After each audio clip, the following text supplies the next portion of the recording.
মুসলিম নাম ধারণ করলে মানতে হবে ইসলাম। আল্লাহর আনুগত করতে হলে পড়তে হবে পাক কালাম। মুসলিম নাম ধারণ করলে মানতে হবে ইসলাম। আল্লাহর আনুগত করতে হলে জানতে হবে পাক কালাম। শুধু কোরআন নয়, শুধু হাদিস নয়, মানতে হবে দুটো। একটা ছেড়ে আরেকটা ধরে মুক্তি মিলবে না কোনো ছুতোয়। শুধু কোরআন নয়, শুধু হাদিস নয়, মানতে হবে দুটো। একটা ছেড়ে আরেকটা ধরে মুক্তি মিলবে না কোনো ছুতোয়। আল্লাহকে পেতে হলে রাসূলকে দিতেই হবে সালাম। মুসলিম নাম ধারণ করলে মানতে হবে ইসলাম।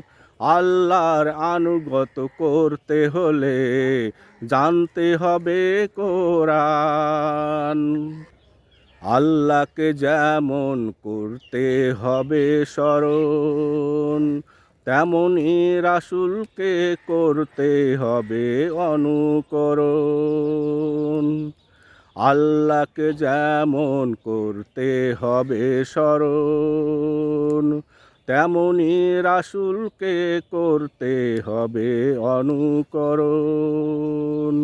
কারণ কোরআনই রাসূলের জীবন, কোরআনই রাসূলের জীবন।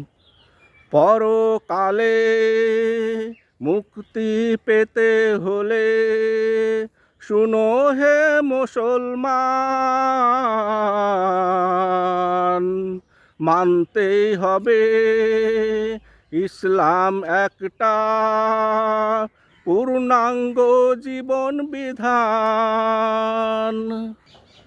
পরকালে মুক্তি পেতে হলে শুনো হে মুসলমান, মানতেই হবে ইসলাম একটা পূর্ণাঙ্গ জীবন বিধান।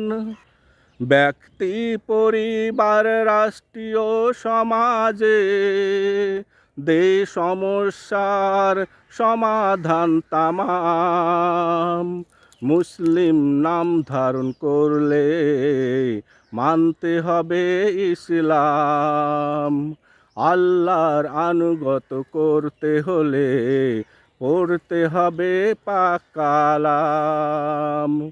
মুসলিম নাম ধারণ করলে মানতে হবে ইসলাম। আল্লাহর আনুগত করতে হলে জানতে হবে পাক কালাম।